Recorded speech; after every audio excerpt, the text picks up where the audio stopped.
जी हाँ दोस्तों, अक्षरा सिंह फिर से लेकर आ रही हैं 2020 में एक बहुत बड़ा गाना। साल के अंतिम में उन्होंने पूरे साल के नाफा जोखा को दिखाने वाली हैं। तो पूरा वीडियो देखें, कब आ रहा है गाना, कहाँ आ रहा है, और वीडियो अच्छा लगे तो लाइक करना। से धन्यवाद उन 60 लाख भोजपुरी दर्शकों का जिन्होंने हमें प्यार दिया। अगर हमारे चैनल में आप नए हो तो चैनल से जुड़ जाओ, चैनल को सब्सक्राइब कर लो, घंटे के आइकन को 2 बार जरूर दबा देना। तो नहीं पता है कि 2020 हमारे लिए कितनी मुश्किलों से गुजरा है।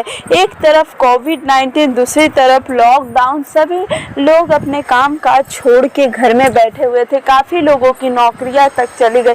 काफ़ी संघर्ष के बाद आखिरकार 2020 कहीं ना कहीं ख़त्म होने वाला है। इसी पर अक्षरा सिंह एक गाना लेकर आ रही हैं कि तुम लौट ना आना 2020।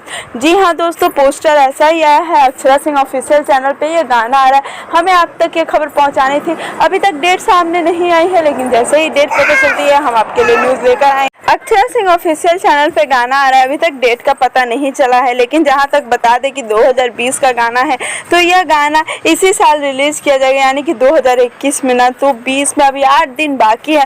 तब ये देखना काफ़ी दिलचस्प रहेगा कि 2020 के अंतिम में अक्षरा सिंह का यह गाना कितना धमाल करता है। इससे पहले भी अक्षरा सिंह के कई गाने ने 2020 में बहुत बड़े बड़े रिकॉर्ड बनाए, और इस बार भी कुछ अलग करने की सोची है अक्षरा सिंह। जल्द ही गाने का डेट सामने आ जाएगा। जैसे ही हमें पता चलता है हम आपके लिए न्यूज़ लेकर आएंगे। तब तक आपसे यही कहेंगे कि आप ऐसे ही हमारे चैनल को प्यार देते रहें। अगर वीडियो आपको अच्छा लगे तो हमारे चैनल को जरूर सब्सक्राइब करें, लाइक करें और बेल आइकन को जरूर क्लिक करें कि जब भी हम कोई नई वीडियो डालें तो आप तक नोटिफिकेशन पहुंच जाए।